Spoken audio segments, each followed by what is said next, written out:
Imagine being excited or even a little anxious to receive your COVID-19 vaccine to only get a call later saying the syringe was empty. That's what happened to some customers at a Virginia Kroger's vaccination clinic. The honest mistake claimed by the clinic was noticed and fixed quickly. Kroger's is said to have blamed the issue on the new Johnson & Johnson vaccine for the so-called mix-up. All those who were impacted were contacted and have since received a real COVID-19 vaccine. Carrie Hans was one of those customers who received an empty dose. It's unfortunate that a mistake happened, but it was a small number of people. The situation was fixed. Hans went back to the store within 2 hours of that phone call to get the issue resolved. The grocery chain did say they plan to open 100 mass vaccination sites outside of their store locations later this month, and that will happen across the country. They also said they plan to administer 1 million shots a week. In Charlottesville, I'm Allison Schell, CBS 19 News. A way to say thank you and show customer appreciation, people lined up outside the McIntyre recycling gate before 8:30 this morning. It was to kick off spring planting season, so officials gave away 40-pound bags of Miguel Soil Builder compost free to the first 300 customers. The giveaway event lasted until 2 o'clock, and that's only because their supply ran out. McGill is a food waste partner of McIntyre Recycling, and they saw the soil giveaway as an opportunity to thank their customers and provide the much needed nutrients to grass and plants alike. Recycling Center attendant Ricky Gore says it was all possible because of what customers already recycle.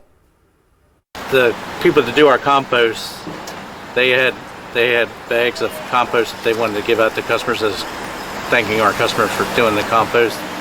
And it all came from what the customers put into the compost. The crowd, Gore says, is usually a lot bigger compared to what you see here. So big that when you pull into the parking lot, you can't find a spot, seeing as a lot of people recycle in Charlottesville. Gore says their response to this event was surprising in the fact that the compost was gone so quickly. And if there is enough interest, he believes they will hold an event like this one again. Reporting in the studio, Allison Schell, CBS 19 News. Today was the first Saturday for the Charlottesville City Market to reopen, and some vendors said it seemed like it was more than 2 years since they've seen some friendly faces. The market in this style was closed last year due to the pandemic, but business was the same for vendors who sold things like produce and flowers. So they created a drive-through pickup calling it the Charlottesville City Market to go. But now that COVID restrictions are easing and numbers are drastically decreasing, Meredith Miller of Ellison Soap Company says she's extremely happy the market is back in full swing. It's awesome. I'm so thrilled to be back.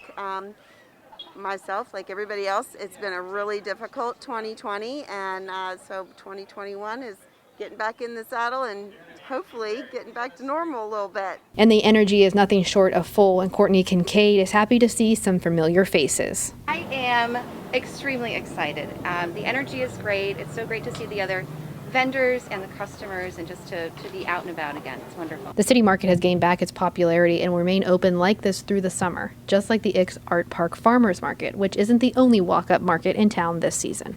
And if you miss coming to the market today, don't worry. This event runs every Saturday from 8 a.m. to noon, and these vendors, they're ready to be back in business.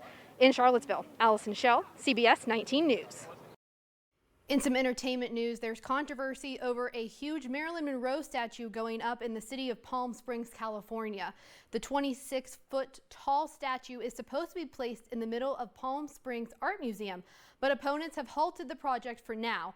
Friends of the art museum are expressing their thoughts for and against the statue, some saying it's not the statue itself they have a problem with, but rather what it reveals. They've been showing some pictures of how you might come out of the museum and just be looking at her butt. It's just, you know, it's just not right. This is a part she played in The 7-Year Itch. And, I mean, compared to what the kids see on television today, I don't see anything wrong with the statue. A hearing is set for April 9th. At that time, a judge will decide where the statue will be located.